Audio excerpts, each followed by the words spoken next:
Olen tullut varoittamaan teitä kirouksesta. Vanerin kirouksesta. Tämä Karmehin kirous henkiin herää ja mahtinsa muistaa, kun se ihmisen veren kohtaa. Velipoikasi Teppa muuten tulee illalla käymään. On pitää te Sepon hylly käydä sitten korjaamassa.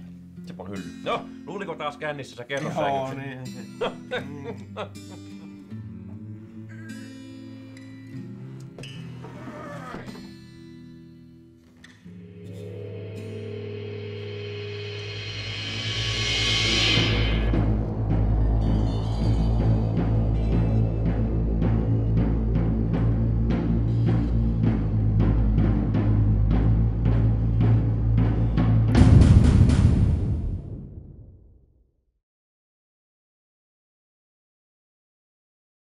Oliko rankka työpäivä?